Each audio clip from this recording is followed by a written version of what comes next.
Hello viewers, welcome to my channel. आज हम बड़ी सोच का बड़ा जादू बुक का 11 चैप्टर पढ़ने जा रहे हैं। हार को जीत में कैसे बदले।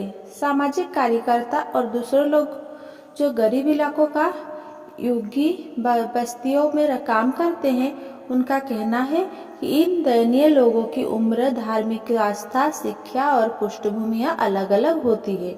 इनमें से कई नागरिक आश्चर्यजनक रूप से युवा होते हैं, कोई बूढ़े होते हैं, कुछ कॉलेज ग्रेजुएट होते हैं, कुछ बिल्कुल अशिक्षित होते हैं, कोई शादीशुदा होते हैं, कोई कुंवारे होते हैं। परंतु गरीबी के दलदल में रहने वाले सभी असफल लोग में एक बात समान होती है। हर व्यक्ति हारा हुआ है, पीटा हुआ है, चोट खाया हुआ है। हर एक ने जीवन में ऐसी समस्या को झेला है जिनके आगे वो घुटने टेक चुका है। वो आपको उस दुर्भाग्यपूर्ण स्थिति के बारे में बताने के लिए उत्सुक है, व्यग्र है, जो उसकी जिंदगी का वाटरलू साबित किया है। मानवीय अनुभव की ये दास्तानों, मेरी पत्नी मेरा घर छोड़कर भाग गई से लेकर मैंने सपना सब कुछ गवा दिया था और मेरे पास जाने के लिए कोई और जगह नहीं बची थी से लेकर मैंने 2-1 काम ऐसे किए जिससे मेरा सामाजिक बहिष्कार कर दिया गया और मैं यहाँ चला आया। जब हम स्किड रो यानी असफलता के दलदल से ऊपर चलकर मिस्टर और मिसेज औसत व्यक्ति के इलाके में पहुँचते हैं तो हम जीवन स्तर में स्पष्ट अंतर देख सकते हैं। परंतु हम एक बार फिर यह देखते हैं कि मिस्टर औसत व्यक्ति भी अपनी औसत परिस्थितियों के लिए मूलतः वही कारण बताते हैं जो मिस्टर असफल ने बताए थे।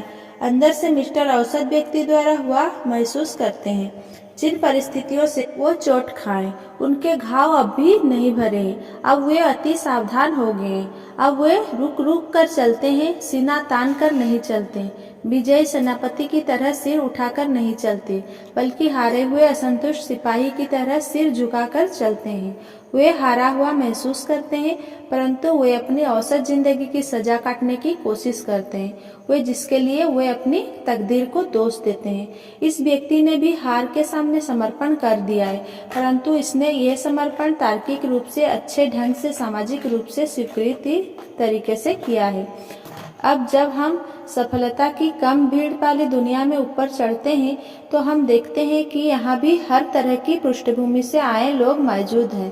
कॉरपोरेट एग्जीक्यूटिव हो या प्रसिद्ध मंत्री या सरकारी अधिकारी, हर क्षेत्र के चोटी के लोग को देखने पर हम पाते हैं कि ये लोग गरीब घरों, अमीर घरों, बिखरे हुए परिवार, मजदूर परिवार, खेतीहर घर और झोपड़ियों से, यानी हर पृष्ठभूमि से आए हैं। समाज का नेतृत्व करने वाले ये लोग हर उस कठिन परिस्थिति को झेल चुके हैं जिनकी कल्पना हम कर सकते हैं। हर मामले में मिस्टर असफल, मिस्टर औसत और मिस्टर सफल में समानता हो सकती है। उम्र, बुद्धि, पृष्ठभूमि, राष्ट्रीयता या कोई और चीज जो आपके दिमाग में आए, इन सभी बातों में इन लोगों में कई अंतर नहीं होता, परंतु इनमें एक बड़ा फर्क होता है। उन लोगों का हार के बारे में नजरिया अलग अलग होता है।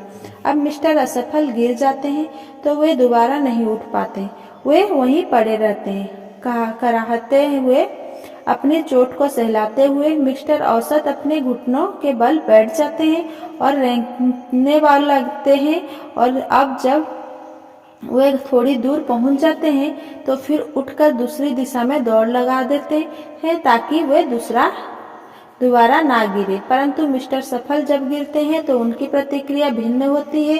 वे तत्काल उठ खड़े होते हैं, सबक सीखते हैं, गिरने की बात भूल जाते हैं और ऊपर की तरफ बढ़ने लगते हैं। मेरा एक गरीबी दोस्त बहुत ही सफल मैनेजमेंट सलाहकार है। जब आप उसके ऑफिस में कदम रखते हैं तो आपको सचमुच ऐसा लगता है जैसे आप किसी पास इलाके में आ गए हैं। फर्नीचर इतना शानदार होता है, गलीचे इतने आलीशान, ग्राहक इतने महत्वपूर्ण और माहौल इतना व्यस्त कि आप पहली ही नज़र में यह अनुमान लगा सकते हैं कि उनकी कंपनी बहुत सफल और समृद्ध होगी। कोई आलोचक ये कह सकता है। इस तरह का माहौल चालाक व्यक्ति आसानी से बना सकता है, परंतु आलोचक गलत है। इस तरह का माहौल चालाक व्यक्ति ने नहीं बनाया। यह माहौल किसी प्रतिभाशाली या अमीर या खुशकिस्मत व्यक्ति ने भी नहीं बनाया। ये माहौल सिर्फ शब्दों के प्रयोग में मुझे संकोच होता है, क्योंकि सिर्फ का मतलब आपको बहुत थोड़ा लोग सकता है। एक लगनशील व्यक्ति ने बताया, उसने कभी ये नहीं सोचा कि वो हार गया। इस समृद्ध और प्रतिष्ठित कंपनी के पीछे उस व्यक्ति की कहानी है जिसने ऊपर आने के लिए संघर्ष किया। बिजनेस के शुरुआती 6 महीने में ही उसने अपनी 10 साल की बचत गंवा दी। वो कई महीनों तक अपने ऑफिस में ही रहा, क्योंकि उसके पास किराए के घर के लिए पैसे नहीं थे। उसने कई अच्छी नौकरियां का प्रस्ताव ठुकरा दिया, क्योंकि वो चाहता था कि वो अपने लक्ष्य को हासिल करे। जितनी बार उसके संभावित ग्राहकों ने उसे हाँ कहा, उससे 100 गुना ज्यादा लोगों ने ना कहा। सफल होने के लिए उसने 7 साल कड़ी मेहनत की, परंतु मैंने इस दौरान एक बार भी उसके मुंह से शिकायत नहीं सुनी। वो कहता था, डेव, मैं सीख रहा हूँ। इस बिजनेस में काफी प्रतियोगिता है, और चूंकि यह अप्रत्यक्ष बिजनेस है, इसीलिए इसे बेचना मुश्किल है, परंतु मैं अब सीख रहा हूँ। और उसने इसे सीख ही लिया। एक बार मैंने अपने दोस्त से कहा कि इस अनुभव से उसकी काफी ऊर्जा बाहर निकल जाती होगी, परंतु उसका जवाब था, नहीं, ये मेरे अंदर से कुछ निकल नहीं रहा है, बल्कि मेरे अंदर कुछ भर रहा है। हु इन अमेरिका में लोगों की जीवनियां पढ़े, और आप पाएंगे कि जो लोग बहुत सफल हुए हैं, उन्हें कई बार असफलता झेलनी पड़ी है। सफल लोगों के इस अभिजात्य समूह ने विरोध सहन किया, लोगों के ताने सहे, राह में बाधाएं और तकलीफ झेली, असफलताओं का दौर झेला, व्यक्तिगत दुर्भाग्य सहा। महान लोगों की जीवनियां पढ़ें, और आप यहाँ भी पाएंगे कि ये सभी लोग किसी न किसी मोड़ पर अपनी असफलताओं के सामने घुटने टेक सकते थे, या इसके बजाय ऐसा करें, अपनी कंपनी के प्रेसिडेंट की पृष्ठभूमि जाने, या अपने शहर के मेयर की, या किसी ऐसी व्यक्ति को चुन ले जिसे आप सचमुच सफल मानते हैं। जब आप गहराई में जाएंगे तो आप पाएंगे कि इस व्यक्ति ने बहुत बड़ी असली बाधाएं पार की है, और तब जाकर वो सफल हुआ है। बिना विरोध, मुश्किल और असफलताओं के बड़ी सफलता हासिल करना संभव नहीं है, परंतु यह संभव है कि आप इन असफलताओं को आगे बढ़ने की प्रेरणा बना ले। आइए देखें कि ऐसा किस तरह किया जा सकता है। मैंने व्यावसायिक एयरलाइनों के आंकड़े देखे, जिनके मुताबिक लगभग 10 बिलियन मील की उड़ान में केवल एक दुर्घटना होती है। हवाई यात्रा आजकल बहुत ज्यादा सुरक्षित है। दुर्भाग्य से इसके बावजूद हवाई दुर्घटनाएं होती है, परंतु जब कोई दुर्घटना होती है तो सिविल एरोनॉटिक्स एडमिनिस्ट्रेशन तत्काल जांच शुरू कर देता है कि दुर्घटना का कारण क्या था। मीलों दूर तक फैले मलबे को इकट्ठा किया जाता है। विशेषज्ञ का समूह यह विचार करता है कि क्या हुआ होगा जिस वजह से यह दुर्घटना हुई। गवाह और जिंदा बचे लोगों से बातचीत की जाती है। जांच कई हफ्ते, कई महीनों तक चलती है, जब तक कि इस सवाल का जवाब ना मिल जाए, यह दुर्घटना क्यों हुई।